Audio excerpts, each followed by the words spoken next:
with a maid waiting for him in the hallway to take him off. Halfway mark in this 10th and final round. And the backpedaling continues.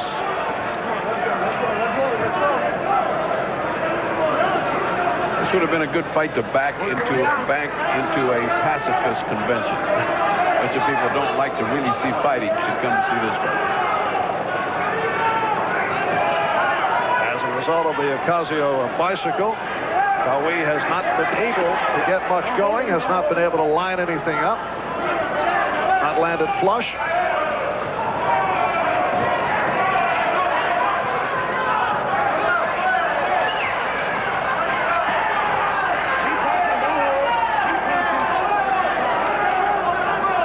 Coming up on 30 seconds to go in the bout.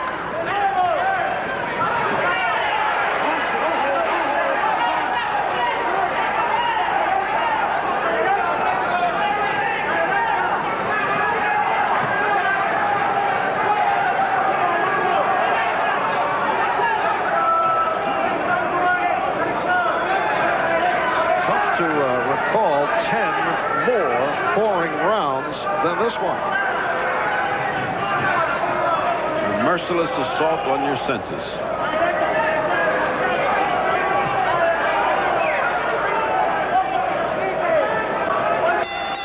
And that is it. Judge Patricia Jarman scores the bout. 95 Quawi, 95 Ocasio. Judge Art Lurie scores the bout. 95 Ocasio, 94 Quawi. And Judge Dave Moretti scores the bout. 96-94. In favor of the winner by majority decision, Ossie Ocasio. I can't believe that. Amazing. Amazing. 3 judges, just like in the Leonard fight for Mr. Guerra. They must have trained under Mr. Guerra. That is incredible.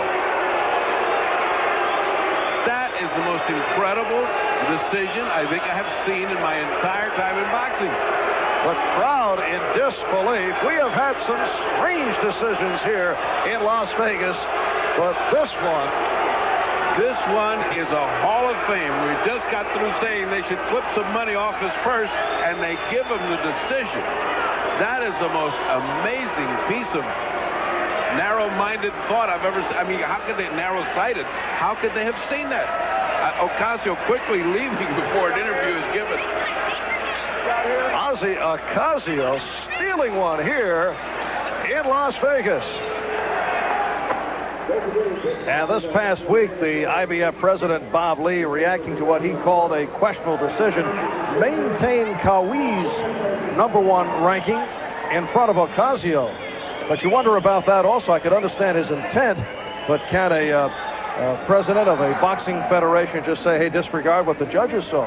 Well, I don't think he said that exactly. It's their opinion, a poll, or not a poll, but their ratings are their opinion of where he should be. It's not exactly automatic. If a guy beats a guy, he goes over him in the poll, especially if it's highly questionable. I also felt the same way, by the way. I said, how is it possible that someone in a commission would overlook a win? Although I must say I applaud Bob Lee's courage in doing that. I think if all 3 organizations did that, we might have a little bit more accurate ratings. Interesting regarding this fight.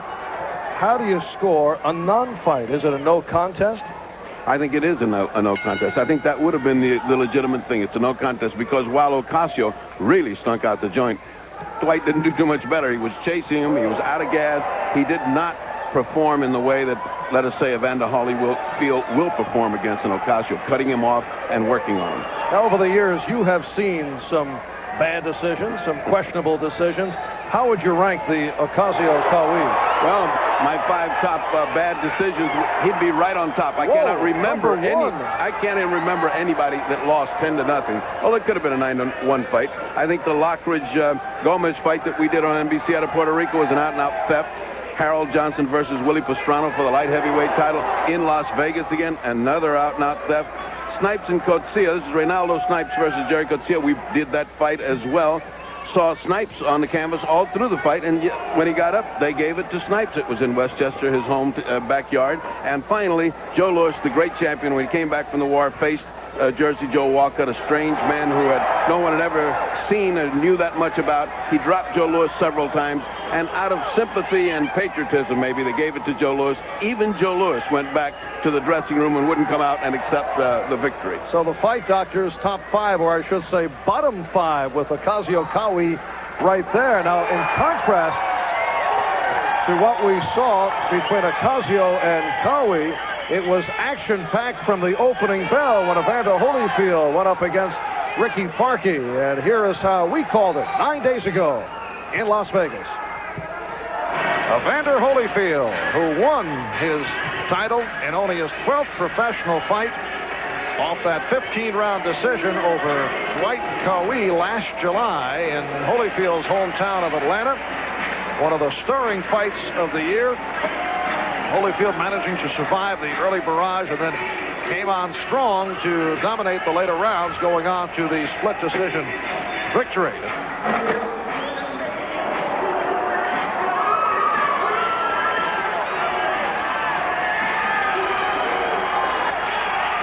And now Ricky Parkey is making his way with his son Toby, who you met earlier, holding the IBF Cruiserweight Championship belt. Ricky Parkey